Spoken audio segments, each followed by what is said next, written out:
Ciao, siamo Fabulous Talks, un canale di divulgazione artistica e scientifica. Se vi piacciono questo tipo di storie, iscrivetevi al canale e non dimenticate di dare un'occhiata alla descrizione, dove trovate tutti i nostri social e anche i libri scritti da Maurizio. Oggi non parliamo solo di una bibita, parliamo di un simbolo, uno dei più riconoscibili al mondo. Una scritta bianca, sinuosa ed elegante, su un fondo rosso, il logo della Coca-Cola. Ma questa non è solo la storia di una bevanda, è la storia di un farmacista, di una formula nata quasi per caso, di una strategia pubblicitaria rivoluzionaria e di un marchio capace di trasformare un semplice prodotto in un'icona globale. Ed è soprattutto la storia di come il design, il colore e la comunicazione possano diventare memoria collettiva, perché a volte basta vedere una bottiglia dalla forma inconfondibile per riconoscere un'intera storia. Scopriamola insieme.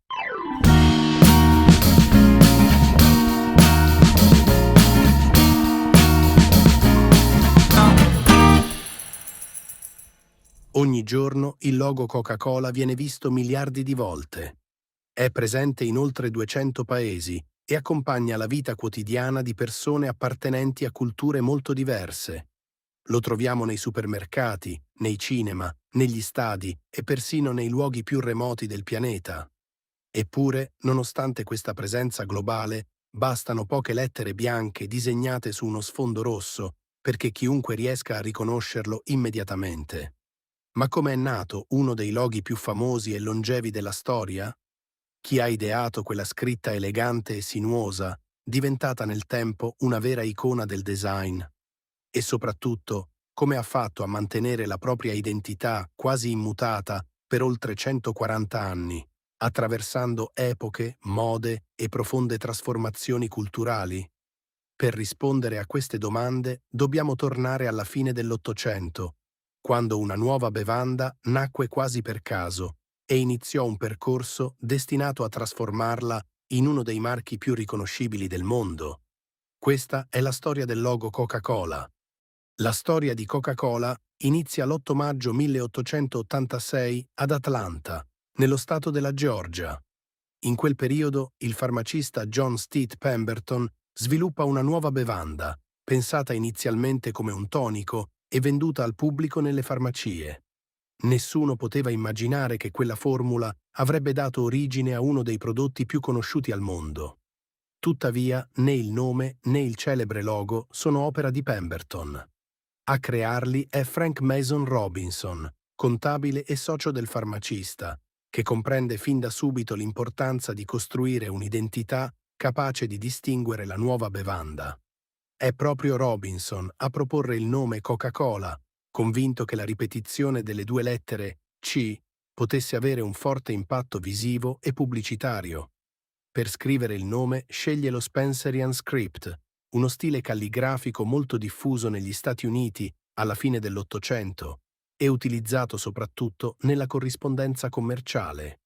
Con un semplice pennino e dell'inchiostro realizza una scritta elegante, fluida e dinamica, destinata a diventare una delle identità visive più longeve e riconoscibili della storia. Fin dalle sue origini, il logo Coca-Cola riesce a trasmettere eleganza, movimento e personalità. Le lettere sembrano quasi unirsi in un unico gesto, creando una firma capace di comunicare familiarità e raffinatezza. Sono caratteristiche che, nonostante il passare del tempo e le numerose trasformazioni del marchio, continuano ancora oggi a renderlo immediatamente riconoscibile in ogni parte del mondo. Tra il 1886 e il 1893 il logo viene perfezionato più volte. Le modifiche sono leggere, vengono corrette alcune proporzioni, migliorate le curve delle lettere e resa più armoniosa la calligrafia. L'obiettivo non è cambiare il marchio, ma renderlo sempre più elegante e leggibile. Nel 1893 arriva una tappa fondamentale. Coca-Cola registra ufficialmente il proprio marchio presso l'Ufficio Brevetti degli Stati Uniti. Da questo momento compare sotto il logo la dicitura Trademark Registered, un elemento che certifica la protezione legale del marchio e rafforza la sua identità visiva. Per un'azienda ancora giovane era un passaggio fondamentale. Proteggere il logo significava proteggere il valore del brand. Nel 1903 invece cambia la storia della bevanda. Le prime versioni della Coca-Cola contenevano infatti piccole quantità di una sostanza bianca, estratta dalle foglie di coca utilizzate nella ricetta originale. Dopo le crescenti polemiche dell'epoca, l'azienda elimina definitivamente la sostanza bianca dalla formula, continuando però a utilizzare foglie di coca private dell'alcaloide. Mentre la ricetta evolve, anche il logo continua a essere perfezionato. Le modifiche restano minime, ma contribuiscono a consolidare l'immagine di un marchio sempre più affidabile e moderno. Negli anni 20 e 30, Coca-Cola conosce una crescita straordinaria. Il marchio si espande in tutto il mondo grazie a campagne pubblicitarie sempre più innovative.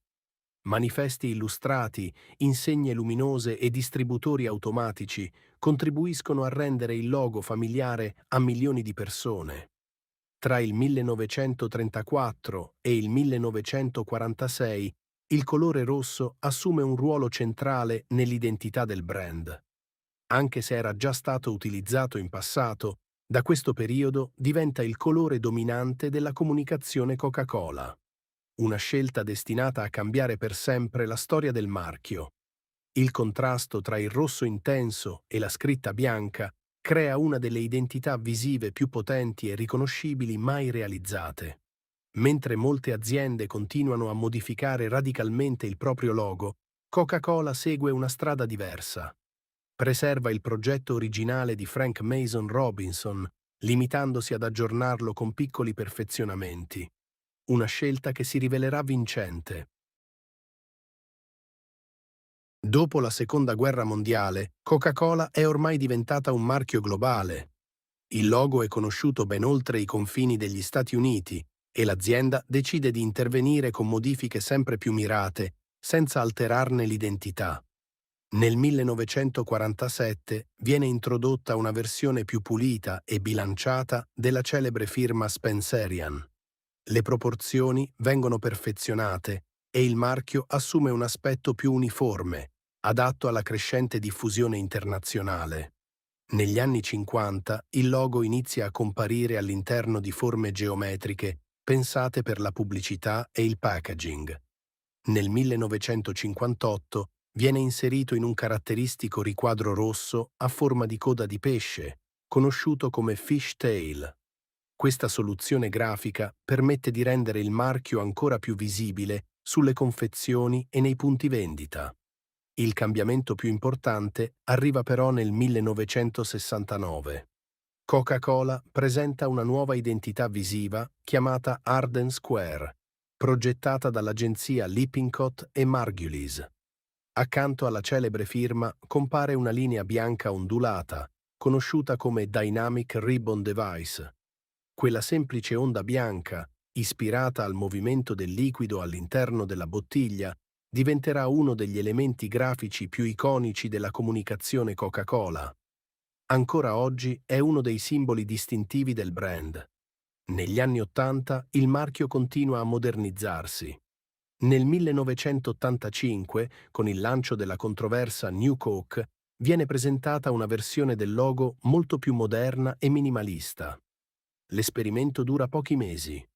Le proteste dei consumatori sono così forti che l'azienda torna rapidamente alla ricetta originale e recupera anche gran parte della propria identità grafica.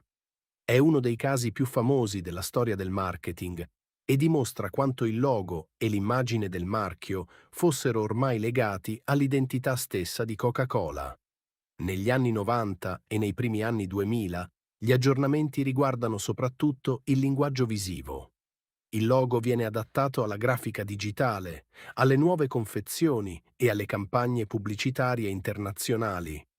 Nel 2003 viene lanciata la campagna Coca-Cola Real, accompagnata da una versione della Dynamic Ribbon ancora più dinamica, con effetti di luce e bollicine che richiamano la freschezza della bevanda.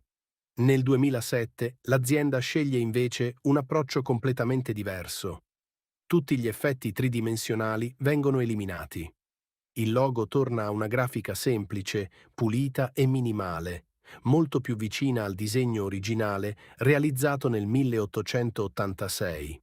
È una scelta che anticipa la tendenza del design contemporaneo verso il cosiddetto flat design, adottata negli anni successivi anche da molte altre grandi aziende. Oggi il logo Coca-Cola è praticamente identico alla firma creata da Frank Mason Robinson oltre 140 anni fa. Le modifiche effettuate nel tempo hanno riguardato soprattutto dettagli, proporzioni e applicazioni, senza mai tradire l'idea originale. È proprio questa straordinaria continuità ad aver trasformato il marchio in uno dei loghi più riconoscibili e studiati della storia del design e del branding mondiale. Nel 1915 nasce un altro simbolo destinato a entrare nella storia, la celebre bottiglia Contour. L'obiettivo era semplice: creare una bottiglia riconoscibile persino al buio o se rotta. La sua forma, insieme al logo, diventa una delle combinazioni più iconiche della storia del design industriale. Da quel momento, logo e bottiglia saranno inseparabili nell'immaginario collettivo. Durante il Novecento, Coca-Cola investe enormemente nella comunicazione. Manifesti illustrati, insegne luminose, spot televisivi e grandi campagne pubblicitarie diffondono il logo in tutto il mondo. Negli anni 30, le celebri illustrazioni di Babbo Natale contribuiscono a rafforzare ulteriormente l'identità del marchio. Il logo diventa così molto più di un semplice nome, diventa un simbolo della cultura pop. Oggi il logo Coca-Cola è presente in oltre 200 paesi ed è considerato uno dei marchi con il più alto livello di riconoscibilità al mondo. Il suo design è diventato un vero e proprio caso di studio per designer, esperti di branding e università, perché dimostra come semplicità, coerenza e continuità possano costruire un'identità capace di attraversare generazioni, culture e trasformazioni sociali senza perdere la propria forza. Ancora oggi, infatti, Coca-Cola continua a reinterpretare i suoi elementi visivi per adattarli a nuovi eventi e nuove campagne, mantenendo sempre riconoscibile la propria identità. Un esempio è la recente pubblicità dedicata ai mondiali, in cui il celebre marchio viene inserito in una comunicazione speciale attraverso una lattina dorata e una fascia grafica posta nella parte inferiore. Su questa striscia compaiono parole e riferimenti legati al percorso della Spagna nella competizione, trasformando la confezione in un racconto visivo capace di unire sport, memoria e identità nazionale. È proprio questa capacità di rinnovarsi, senza rinunciare ai propri simboli, a rendere Coca-Cola un caso unico nella storia del design. Il logo non è soltanto un segno grafico, ma un linguaggio immediatamente riconoscibile, capace di adattarsi ai tempi e di entrare in relazione con eventi, emozioni e culture diverse, continuando a comunicare la stessa identità anche dopo oltre un secolo. Nonostante oltre 140 anni di storia, il logo Coca-Cola ha mantenuto praticamente la stessa struttura ideata nel 1886. Pochissimi marchi al mondo possono vantare una continuità simile. La firma originale disegnata da Frank Mason Robinson è ancora oggi il cuore dell'identità visiva di Coca-Cola. Ma c'è un'altra storia sorprendente legata all'azienda. Durante la Seconda Guerra Mondiale, l'embargo impedì alla filiale tedesca di Coca-Cola di ricevere gli ingredienti necessari per produrre la bevanda originale. Il direttore Max Keith fu così costretto a inventare una bibita completamente nuova, utilizzando gli ingredienti disponibili in Germania. Sapete di quale bibita stiamo parlando? Scrivetelo nei commenti prima di continuare il video. Dal 1886 a oggi, il logo Coca-Cola è sopravvissuto a guerre, rivoluzioni industriali e trasformazioni tecnologiche, mantenendo intatta la propria identità.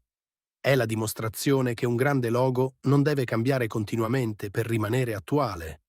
A volte basta un'idea semplice, coerente e senza tempo per entrare nella storia del design, e diventare uno dei simboli più riconoscibili del pianeta.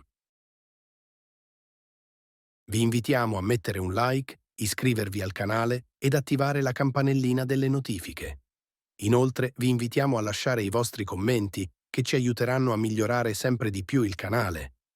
Vi diamo appuntamento al prossimo video e vi invitiamo a vedere i video precedenti se non li avete ancora visti.